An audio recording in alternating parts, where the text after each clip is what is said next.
Hai semua, selamat datang di channel Baca Saham. Pada video ini, kita akan membahas satu topik dengan judul berikut ini. Tapi seperti biasa, semua pembahasan bukan rekomendasi dan hanya informasi. Ingat, kerugian kamu tanggung sendiri ya. Nah, ada satu saham yang cukup menarik untuk kinerja Q1 tahun 2025. Jika kamu lihat dalam jangka panjang, mereka mencatatkan kinerja tertinggi di Q1 tahun 2025. Setidaknya berdasarkan data tahun 2017 hingga tahun 2025 pada Q1-nya. Diproyeksikan labanya sekitar 2 triliun berdasarkan data Q1 tahun 2025. Meskipun terlihat adanya sedikit penurunan, tapi kita harus menunggu data hingga Q4 agar supaya informasi menjadi lebih akurat. Karena pada tahun 2024 terjadi kenaikan laba pada Q2-nya, sehingga kita harus menunggu data Q2 tahun 2025 agar hasil analisa bisa menjadi lebih tepat. Tapi setidaknya dari data ini, kamu bisa memperoleh informasi bahwa sejak tahun 2017 hingga tahun 2025, perusahaan masih mencetak kenaikan laba secara jangka panjang. Dan hal ini tentu akan berdampak kepada dividen, karena saham ini merupakan salah satu saham yang konsisten membagi dividen dari waktu ke waktu. Untuk aspek rasio keuangan, gross profit margin-nya 16,2% dengan net profit margin 10,3%. Net income-nya mengalami growth secara quarter year on year sebanyak 6,4%. Dividend yield sekitar 8,6% yang terakhir dibagi di tahun 2024. Kita akan membahas terkait proyeksi dividen nantinya. Nah, sekilas kita lihat tentang harga sahamnya. Saat video ini dibuat di angka 2.210. Dulunya sempat di atas angka 3.000, tapi sempat juga di bawah angka Rp1.000. Artinya sejak tahun 2020 hingga tahun 2023, harga sahamnya sudah mengalami kenaikan yang sangat-sangat signifikan. Dari aspek PBV saat video ini dibuat di angka 0,72 kali. Itu artinya saham ini masih diperdagangkan di bawah modal per lembar sahamnya, yang mana angka PBV saat video ini dibuat mendekati angka rata-rata dalam 10 tahun terakhir. Dulunya sempat di bawah 0,5 kali, tapi sempat juga di atas 1 kali. Nah, sekarang mari kita bahas dari sisi pembagian dividennya. Perusahaan ini menarik karena biasanya membagikan dividen 1-2 kali dalam 1 tahun. Di tahun 2017 bagi 2 kali dividen, tahun 2018 dan tahun 2019 bagi 2 kali dividen. Tahun 2020 hanya bagi 1 kali dividen.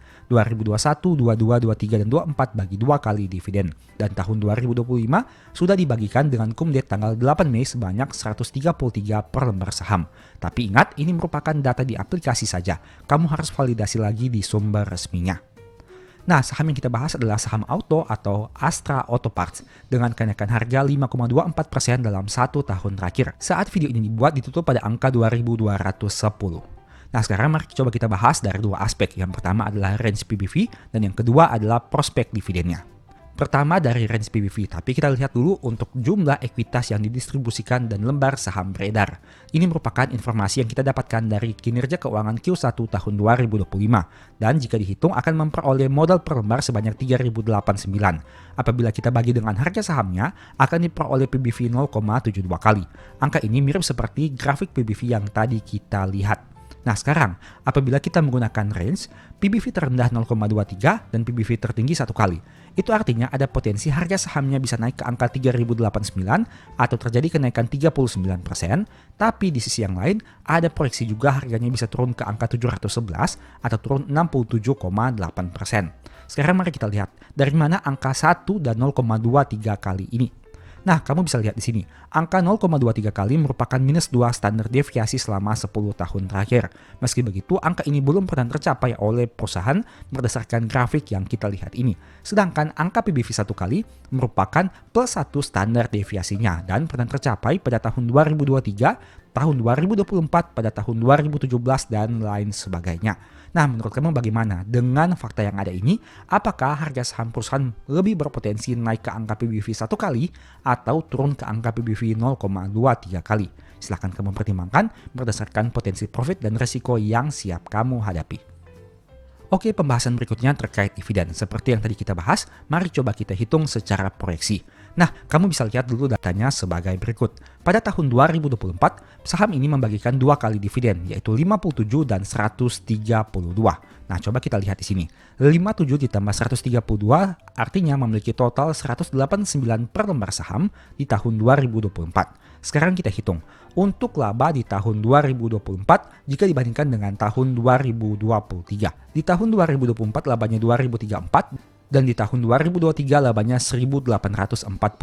Dengan kata lain terjadi kenaikan laba. Dan logikanya seperti ini.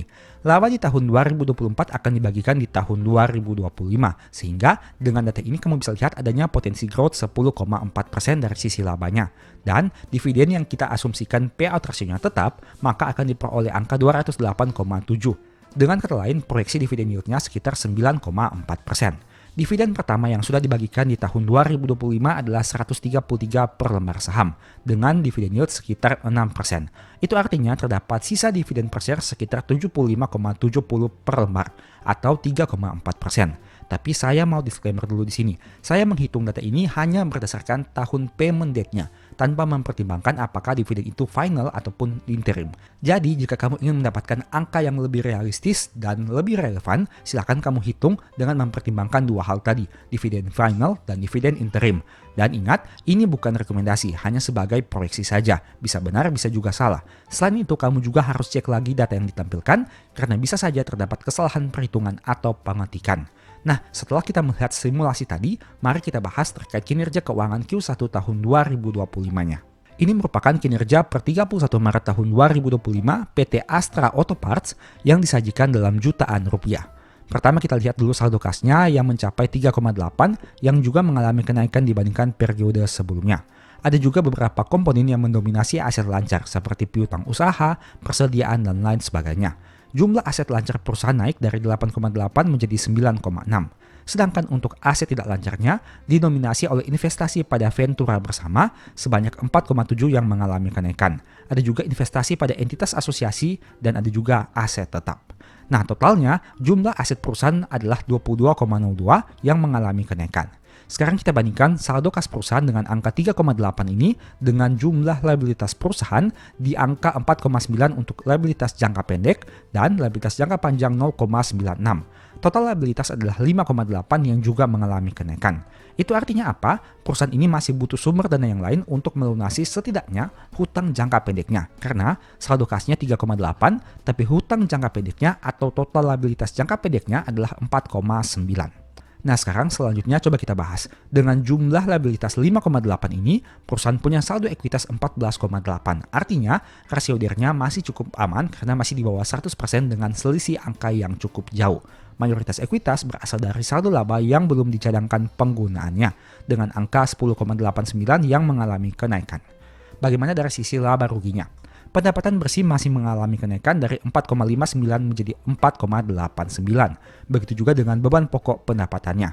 Tapi karena kenaikan secara nominal pendapatan lebih besar, laba brutonya masih mampu tumbuh dari 734 menjadi 796. Nah, untuk laba sebelum pajaknya juga masih mengalami pertumbuhan karena adanya kenaikan pendapatan bersih, adanya juga dari penghasilan lain-lain, dan bagian atas laba bersih entitas asosiasi dan Ventura bersama. Nah, kesimpulannya apa? Laba periode berjalannya masih mampu mengalami pertumbuhan dibandingkan periode sebelumnya. Dari 475 menjadi 505 miliar di tahun 2025 untuk Q1-nya. Sekarang mari kita lihat sekilas terkait informasi pendapatan bersih perusahaan. Untuk di catatan kakinya, mari coba kita lihat. Nah, dari data ini kamu bisa lihat pendapatan bersih perusahaan terbagi menjadi dua segmen, yaitu kepada pihak ketiga dan pihak berelasi. Total pihak ketiganya adalah 3,1 yang dinominasi oleh pihak ketiga lokal dan ada juga pihak berelasi sebanyak 1,7. Kamu tentu tahu, Auto merupakan salah satu usaha yang berada pada grup Astra dan tentunya hal itu bisa sangat mendongkrak dari sisi pendapatan bersih perusahaan ini. Kita tidak tahu untuk secara detailnya seperti apa. Tapi saya pribadi yakin dengan berada pada grup sebesar Astra, maka Auto juga ini akan memiliki dampak yang positif. Nah sekarang mari coba kita lihat untuk informasi selanjutnya terkait beban pokok pendapatan yang mana didominasi oleh bahan baku pembelian yang mengalami kenaikan dibandingkan periode sebelumnya. Bahan baku yang digunakan mengalami kenaikan dari 1,9 menjadi 2,04. Nah, bagaimana dari aspek tentang investasi yang dilakukan oleh perusahaan yang memberikan keuntungan yang cukup menarik dari saham ini? Mari coba kita lihat terkait informasi detailnya. Jika kamu melihat data di sini, akan ditemukan informasi bahwa bagian atas laba bersih entitas asosiasi dan Ventura bersama berasal dari industri manufaktur komponen otomotif, di mana memberikan dampak yang positif terhadap pencapaian laba perusahaan di Q1 tahun 2025 ini. Nah, menurut kamu bagaimana? Apakah Auto ini merupakan saham yang menarik untuk dianalisa lebih lanjut? Mereka berada pada grup Astra yang merupakan salah satu grup besar di Indonesia. Mereka memiliki PBV di bawah 1 kali, mereka memiliki angka laba yang mengalami peningkatan di Q1 tahun 2025, mencetak kinerja yang terbaik hingga Q1 tahun 2025, tawaran dividen yield yang menarik, dan lain sebagainya. Tapi di sisi yang lain, kamu juga harus mempertimbangkan apabila ada potensi risiko yang mungkin saja terjadi ke depannya. Karena kembali lagi, setiap saham ini memiliki sudut pandang yang berbeda-beda untuk setiap investor. Investor A mungkin melihat auto menarik, tapi investor B mungkin tidak melihat auto sebagai saham yang menarik.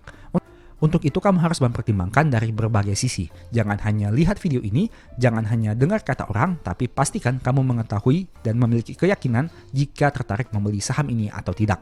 Semoga video ini bisa memberikan manfaat kepada kamu, bukan rekomendasi dan hanya sebagai informasi saja. Oh iya, sebagai informasi juga, sebelumnya saya sudah sempat buat satu video yang mungkin bisa berguna. Nonton hingga selesai agar memperoleh pemahaman yang utuh. Pasar saham itu unik. Saham yang bagus terkadang harganya malah turun drastis. Sedangkan saham yang kurang bagus, harganya malah terbang signifikan. Kenapa bisa seperti itu? Dan jika kita sudah punya saham yang bagus tapi harganya turun terus, apa yang harus dilakukan? Kamu harus tahu bahwa harga saham ini hanya ditentukan oleh permintaan dan penawaran. Seperti ilmu ekonomi dasar, semakin banyak yang beli, tapi sedikit yang jual, harga akan naik. Semakin banyak yang jual, tapi sedikit yang beli, harga akan turun. Tidak peduli apakah fundamentalnya sangat bagus atau malah sangat jelek. Artinya mekanisme pasar memang ditentukan oleh kuantitas pembelian dan penjualan, bukan dari kualitas saham itu sendiri. Artinya yang harus dicari tahu di sini adalah bukan saham bagus yang kenapa turun, tapi lebih kepada alasan orang banyak jual saham yang menurut kamu itu bagus dan membeli saham yang kurang bagus. Yang harus difokuskan adalah alasan dari jual beli saham itu sendiri, terlebih alasan dari big money yang punya dana besar. Karena pada kenyataannya, merekalah yang bisa menggerakkan harga karena punya uang yang banyak. Sama seperti yang saya katakan tadi, harga saham bergerak dari permintaan dan penawaran. Jika yang punya banyak uang membeli dengan sangat banyak, harga akan naik. Begitu juga sebaliknya. Tapi kembali lagi, pada intinya kita fokus kepada alasan di balik keputusan jual beli saham tersebut. Logikanya, kalau mereka yang punya uang puluhan bahkan ratusan triliun, tentu ingin mencari keuntungan di pasar saham juga kan? Caranya ada dua, yaitu dengan capital gain dan dividen. Apabila mereka membeli saham yang kurang baik fundamentalnya, berarti menurut saya pribadi, mereka fokus kepada capital gain, karena ada potensi selisih harga beli dan jual yang bisa mereka manfaatkan. Inilah alasan kenapa kamu sering dengar atau baca harga saham perusahaan yang dulunya sangat tidak terkenal, tiba-tiba harganya naik drastis. Alasannya sederhana, karena ada pembelian yang sangat banyak. Di sisi lain, para big money ini juga bisa memanfaatkan sumber keuntungan dari dividen dengan membeli saham yang rutin bagi dividen ataupun menawarkan dividen yang besar. Untuk hal ini tentu ada hubungan yang penting antara laba dan dividen, sehingga mulai ada sedikit kaitan dengan fundamentalnya. Apapun fokus dari big money, tentu saja pada ujungnya mereka mencari keuntungan, sama seperti kita juga. Jadi menurut saya berikut ini beberapa hal yang bisa kamu lakukan jika sudah beli saham bagus tapi harganya turun terus. Poin pertama, pastikan memang saham itu bagus saat ini dan di masa depan, bukan bagus di masa lalu. Artinya kita harus memastikan bahwa saham yang kita anggap bagus itu adalah saham yang saat ini dan di masa depan tetap bagus, bukan di masa lalu. Kamu tentu sudah tahu beberapa saham yang dulunya harga sangat tinggi, tapi beberapa tahun terakhir ini turun terus bahkan mencetak all-time low yang baru. Logika berpikir pada poin pertama ini adalah diharapkan nantinya big money akan kembali lagi melirik saham yang fundamentalnya bagus. Karena seperti yang dikatakan tadi, apakah kamu berani membeli saham yang kurang bagus jika dana kamu puluhan bahkan ratusan triliun? Dalam jangka pendek mungkin bisa saja iya, tapi dalam jangka panjang kemungkinan besar tetap akan kembali lagi kepada perusahaan yang itu-itu saja.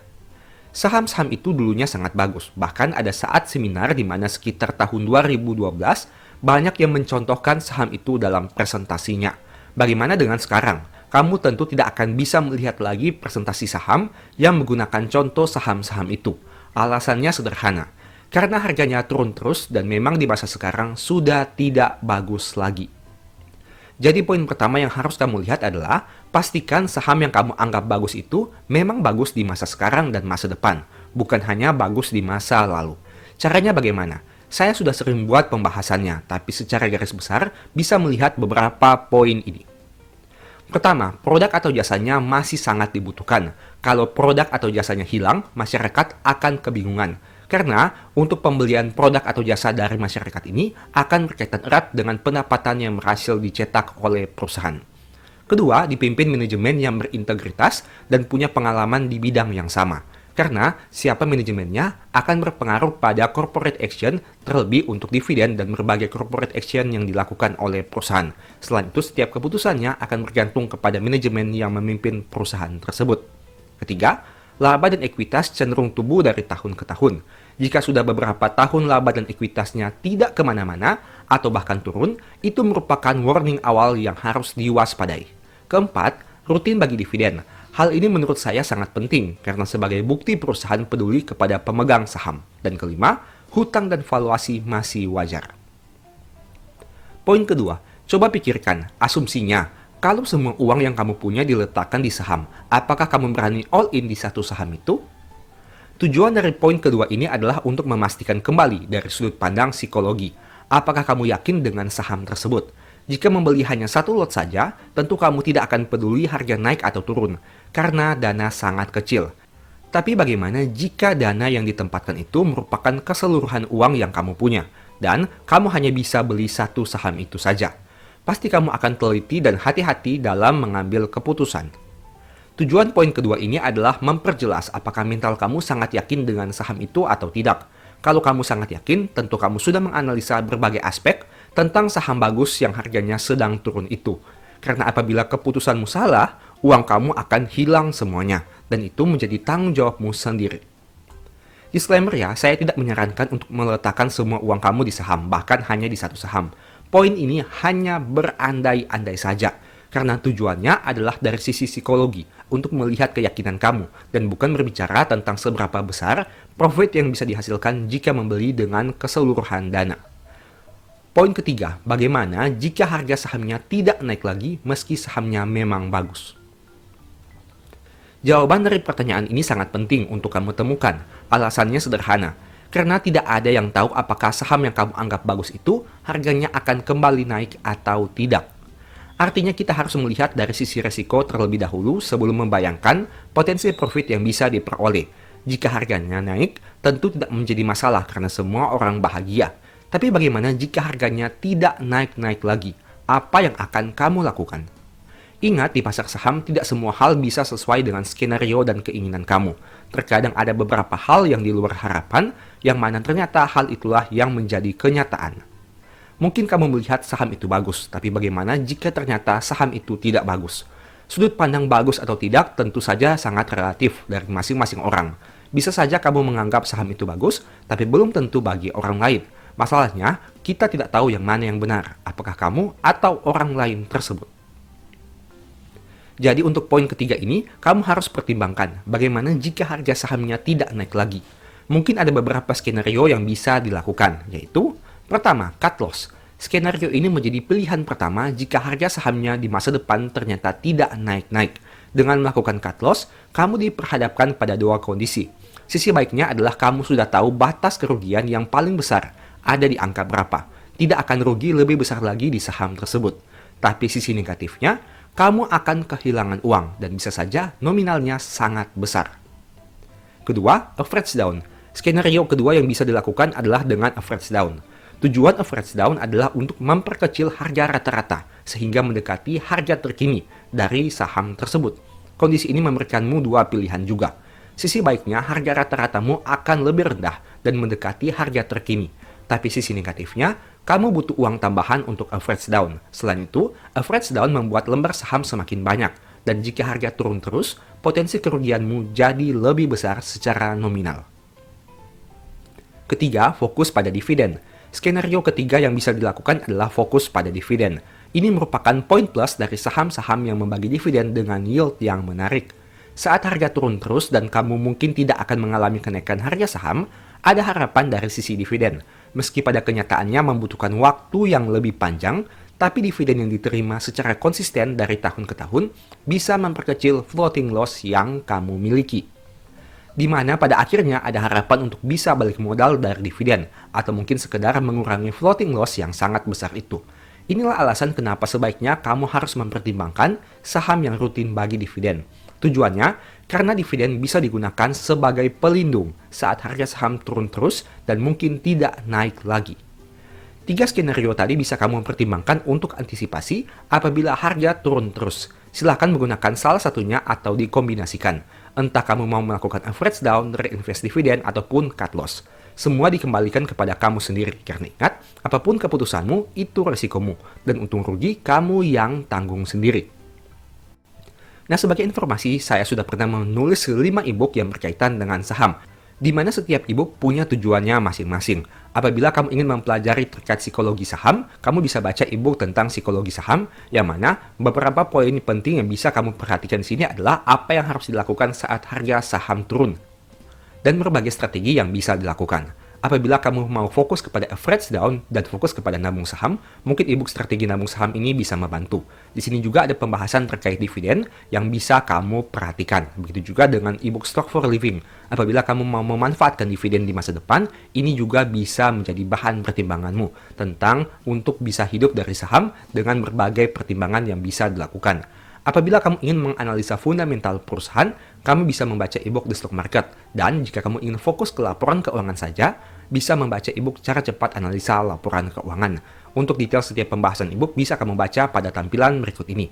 Dan apabila tertarik melakukan pembelian, silahkan chat saja pada nomor WA di awal atau di akhir video. Demikianlah pembahasan singkat pada video ini. Selalu ingat bahwa semua saham yang disebutkan bukan rekomendasi dan hanya bersifat edukasi serta informasi. Mohon juga agar dapat mengecek kembali data yang ditampilkan, karena bisa saja terjadi kesalahan pengetikan atau pengambilan data. Di video berikutnya ingin dibahas materi apa lagi? Tulis di kolom komentar ya. Sebagai informasi, berikut ini beberapa list ebook baca saham. Pertama, psikologi saham. Kedua, Stock for Living. Ketiga, strategi nabung saham. Keempat, The Stock Market. Dan yang kelima, cara cepat analisa laporan keuangan. Apabila tertarik, chat saja pada nomor WA yang ada. Sekian video ini, semoga bermanfaat. Thank you.